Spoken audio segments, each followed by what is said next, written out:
ఆంధ్రప్రదేశ్ రాష్ట్రంలో ఏం జరుగుతూ ఉందని చూస్తే 20 నెలల కాలంలో విపరీతమైనటువంటి దోపిడీ దుబారా.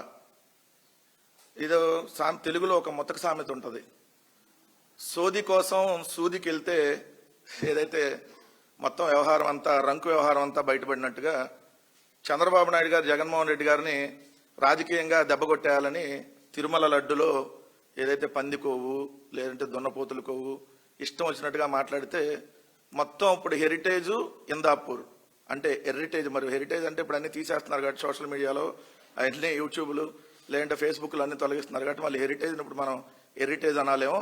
ఆ హెరిటేజ్కి ఆ ఇందాపూర్ అలియాస్ ఆ బొందాపూర్కి ఉన్నటువంటి అక్రమ సంబంధం సక్రమంగా బయటకు వచ్చి దొరికిపోయారు. అది ఒక పక్క. అది ఎందుకు సూది కోసం సోదికెళ్తే ఇలాంటివన్నీ బయటకు వచ్చినట్టుగా.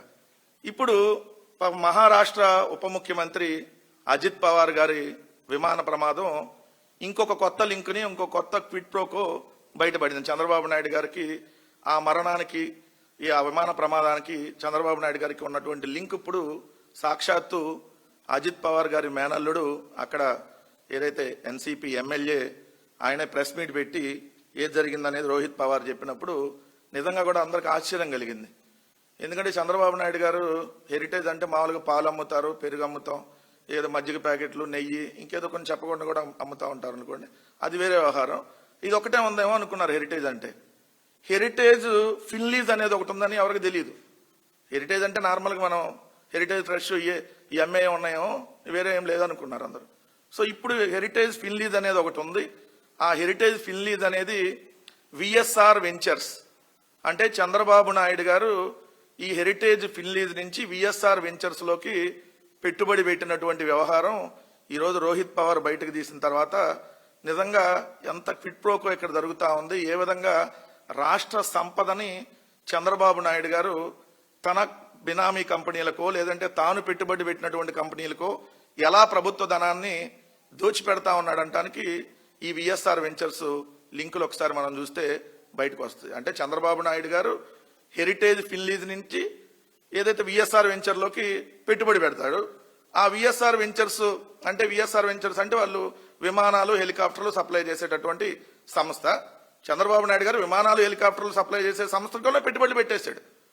పెట్టి ఆ విఎస్ఆర్ వెంచర్స్ ఫ్లైట్ని ప్రభుత్వం ద్వారా ఏదైతే చంద్రబాబు నాయుడు గారు వాడుతూ ఉంటాడు, డబ్బులు ప్రభుత్వం చెల్లించింది. అంటే అక్కడికి వెళ్తుంది ప్రభుత్వం విఎస్ఆర్ వెంచర్స్కి చెల్లించింది. విఎస్ఆర్ వెంచర్స్లో పెట్టుబడిదారుడు ఎవరు? హెరిటేజ్ ఫిన్లీజ్ అంటే నారా చంద్రబాబు నాయుడు గారి భార్య, అదేవిధంగా కోడలు. సో ఎంత దుర్మార్గం ఇది కదా అసలు క్విట్ ప్రో. ఎందుకంటే ఇప్పుడు అజిత్ పవార్ గారు బయట పెట్టిన తర్వాత ఈ విఎస్ఆర్ వెంచర్స్ సంబంధించి మొత్తం చూస్తే ఇది చంద్రబాబు నాయుడు గారు నారా లోకేష్ తిరిగాయన్ని ఫ్లైట్ వివరాలు చూడండి మీరు. విఎస్ఆర్ వెంచర్స్ ప్రైవేట్ లిమిటెడ్ ఇక్కడ మీకు చూస్తే డేట్ 18/12/2025 సాయంత్రం 4:30 గంటలకు బయలుదేరాడు చంద్రబాబు నాయుడు గారు విఎస్ఆర్ వెంచర్స్ లో. ఎక్కడికి బయలుదేరాడు? గన్నవరం టు ఢిల్లీ. ఇది చంద్రబాబు నాయుడు గారు విఎస్ఆర్ వెంచర్స్ సంబంధించి. ఇవి రోజు ఉంటాయి మీకు చూస్తే, కొన్ని మన అన్ని చెప్పలేం కాబట్టి కొన్ని. విఎస్ఆర్ వెంచర్స్ ఇది నారా లోకేష్ ఎప్పుడు చూడండి 25/1/2026 మొన్న మధ్య ఏదైతే ఎక్కడి నుంచి బేగంపేట టు గన్నవరం నారా లోకేష్ గారు విఎస్ఆర్ వెంచర్స్ సంబంధించి మధ్యాహ్నం 1 గంటకు బయలుదేరాడు బేగంపేట నుంచి, హైదరాబాద్ బేగంపేట నుంచి ఇక్కడ విజయవాడ గన్నవరానికి. 25/1/2026. 21/12/2025 Gannavaram to Begumpet VSR ventures Nara Lokesh, Nara Brahmani garu, ఇంకా ఇద్దరు ఉన్నారు. నెక్స్ట్ ఇది చూస్తే VSR ventures 9/1/2026 VSR ventures private limited Gannavaram to Pune 7 గంటలకు బయలుదేరాడు ఉదయం. ఏది నారా లోకేష్ గారు. మరి పూణేలో వ్యవహారం చేయడానికి వెళ్ళాడో ఎన్ని మనకు సంబంధం లేదనుకోండి, ఇంకా ఆయన పర్సనల్. సో పూణే. ఇదే చూస్తే దీని లింకులు ఇంకా సీఎం రమేష్ గారు చూడండి, మీకు ఇది కనపడతా ఉంటుంది. సీఎం రమేష్ గారికి సంబంధించి సీఎం రమేష్ గారు ఆయన కొత్త ఫ్లైట్ ఒకటి కొనుక్కొని విఎస్ఆర్ వెంచర్స్లో పెట్టాడు. ఈ విఎస్ఆర్ వెంచర్స్ ద్వారా వాడతారనమాట. సో ఆయన పూజలు చేసేది కూడా చూడండి.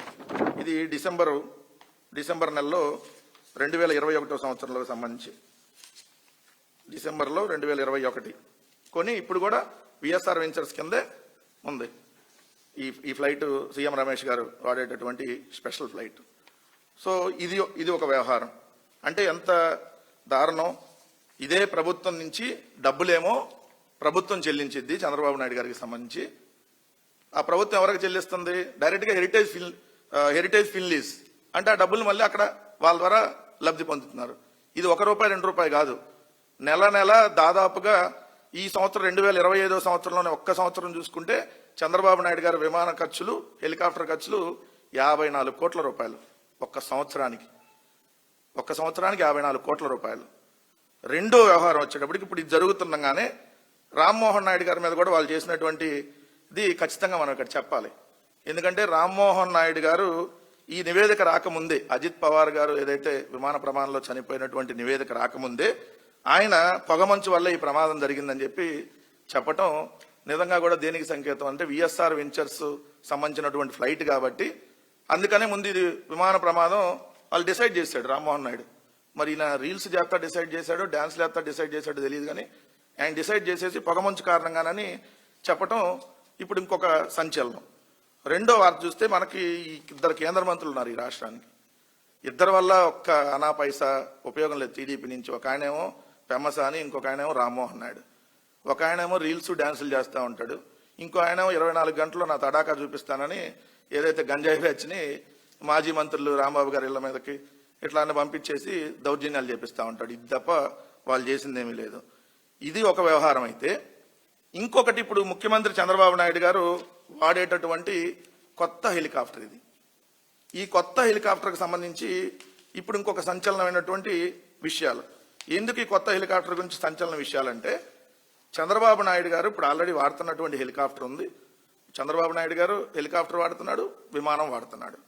నారా లోకేష్ గారు విమానం వాడుతున్నాడు, హెలికాప్టర్ వాడుతున్నాడు. పవన్ కళ్యాణ్ గారు విమానం వాడుతున్నాడు, హెలికాప్టర్ వాడుతున్నాడు. ఎంత దారుణం. పొద్దున వెళ్తారు, సాయంత్రం వచ్చేస్తారు. పొద్దున్నే మాదాపూర్లో బయలుదేరుతాడు పవన్ కళ్యాణ్. ఏదైతే మాదాపూర్లో కారు ఎక్కుతాడు, బేగంపేట వస్తాడు. బేగంపేటలో ఏదైతే స్పెషల్ ఫ్లైట్ ఎక్కుతాడు, గన్నవరంలో దిగుతాడు. గన్నవరంలో స్పెషల్ హెలికాప్టర్ రెడీగా ఉంటుంది. మంగళగిరి ఆయన ఆఫీస్కి వెళ్తాడు. మధ్యాహ్నం అక్కడ లంచ్ చేసి సాయంత్రం మళ్ళీ బ్రేక్ఫాస్ట్ చేయడానికి అక్కడికి వెళ్తారు. వీళ్ళు పొద్దునొచ్చి సాయంత్రం. ఇప్పుడు మీరు చూస్తే ఈ 20 నెలల కాలంలో ముఖ్యమంత్రి చంద్రబాబు నాయుడు గారు ఒక 85 నుంచి 90 సార్లకు పైగా, నారా లోకేష్ 90 నుంచి 100 సార్లు పైగా హైదరాబాద్, పవన్ కళ్యాణ్ అయితే లెక్కే లేదు, పొద్దునొచ్చి సాయంత్రం వెళ్ళటమే కదా. ఇవన్నీ ప్రభుత్వమే చెల్లిస్తా ఉన్నటువంటిది ఒకటి. రెండోది, ఈ హెలికాప్టర్ గురించి ఇప్పుడు ఎందుకు డిస్కస్ చేయాల్సి వస్తుందంటే 172 కోట్లు పెట్టి చిప్సన్ యావియేషన్ నుంచి ఇది Mercedes Benz Airbus H160, Mercedes Benz Airbus H160 ఒక విదేశీ కంపెనీ చేత కొనిపించారు. ట్రాన్సాక్షన్ అంతా అక్కడే జరిగింది. ఈ విదేశీ కంపెనీలో టీడీపీ నాయకుడి చేత 172 కోట్లు అక్కడ పెట్టుబడి పెట్టించేసి దాన్ని ఇప్పుడు చంద్రబాబు నాయుడు గారు అంటే ప్రభుత్వం అద్దె చెల్లించింది. అంటే ప్రభుత్వం డైరెక్ట్ గా కొనుగోలు చేయకుండా అద్దెకు తీసుకుంటారు. డబ్బులేమో చంద్రబాబు నాయుడు గారికి సంబంధించి తెలుగుదేశం వ్యక్తి చేత పెట్టిస్తారు. పెట్టించేసి దాన్ని రెంట్కు తీసుకుంటున్నట్టుగా ఇప్పుడు రెంట్ పే చేస్తారు. ఎంత దారుణం అంటే, అంతకు ముందు 50 గంటలు అంటే నెలకి 50 గంటలు తిరిగేటటువంటి హెలికాప్టర్కి ₹1.5 కోటి చెల్లిస్తే ఇప్పుడు ఈ హెలికాప్టర్ నెలకు 30 గంటలే తిరిగిద్ది, ₹3 కోట్ల. అంటే సంవత్సరానికి 12 మూళ్ళు, నెలకి 3 కోట్లు చెప్పడం 36 కోట్లు నెలకి. అంటే 5 సంవత్సరాల్లో హెలికాప్టర్ డబ్బులన్నీ వచ్చేస్తాయి మళ్ళీ వాళ్ళకి. ఇది ఓన్లీ హెలికాప్టర్కి, మళ్ళీ విమాన ఖర్చులు సపరేట్. ఇప్పుడు చంద్రబాబు నాయుడు గారు వాడుతున్నటువంటి హెలికాప్టర్, దీన్ని హెలికాప్టర్ కొనుగోలు చేయడానికి ఒక కమిటీ అని వేశారు వాళ్ళు. అప్పుడు ఆ కమిటీ వేసిన కంటే ముందే కొనుగోలు చేసి పెట్టారు. ఏదో తూతూ మంత్రంగా అప్పుడు కమిటీ వేశారు. ఎందుకంటే 13/5/2025 కమిటీ వేశారు. బట్ 26/6/2025 అంటే కమిటీ వేసిన నెల రోజులు కూడా కాకముందే ఆల్రెడీ ఇదంతా రెడీ అయింది పూణేలో. అప్పుడు ఇది పూణేలో రెడీ అవుతున్నప్పుడు తీసినటువంటిది. సో ఇప్పుడు చంద్రబాబు నాయుడు గారు తిరుగుతున్నటువంటి హెలికాప్టర్ ఇది. అంటే దీని మీద కూడా విచారం జరగాలి. అంటే ఇప్పుడు నెలకి ₹3 కోట్ల, అంటే 30 గంటలు తిరిగితేనే 3 కోట్లు. అంతకుముందు నెలకి 50 గంటలు తిరగచ్చు, ₹1.5 కోటి. అంటే డబల్ పే చేస్తా ఉన్నారు ఇప్పుడు. మరి ఈ డబ్బులన్నీ చంద్రబాబు నాయుడు గారు బినామీలకి, అంటే చంద్రబాబు నాయుడు గారే పెట్టుబడి పెట్టిస్తాడు వేరే వ్యక్తుల చేత. ఇప్పుడు మీరు చూసాం కదా VSR ventures private limited. So VSR ventures private limited పేరుకేమో విజయ్ కుమార్ సింగ్, వికే సింగ్ అంటారు ఆయన్ని, ఢిల్లీలో వెళ్దే. కానీ దీంట్లో పెట్టుబడి పెట్టేది 100 కోట్ల పెట్టుబడి చంద్రబాబు నాయుడు గారిది. సో ఈ 2 రకాలుగా ఏ విధంగా దోపిడీ చేస్తా ఉన్నారు, ఏ విధంగా ప్రభుత్వ ధనాన్ని వాళ్ళకే మళ్ళించుకుంటా ఉన్నారు అసలైనటువంటి క్విడ్ ప్రోకో ఏంటనేది దీన్ని చూస్తే క్లియర్గా అర్థం అవుతుంది కదా.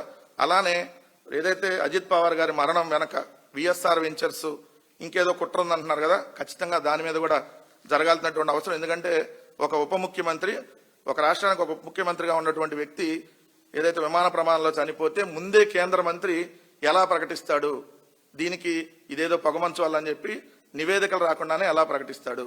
సో ఖచ్చితంగా వీటి మీద కూడా విచారం జరగాలి. ప్రజలకు కూడా ఇదే చెప్తున్నా, ఏ విధంగా దోపిడీ చేస్తా ఏ విధంగా ప్రభుత్వ ధనాన్ని వాళ్ళే మళ్ళీ మళ్లించుకుంటున్నారో దయచేసి గమనించమని చెప్తా ఉన్నాం.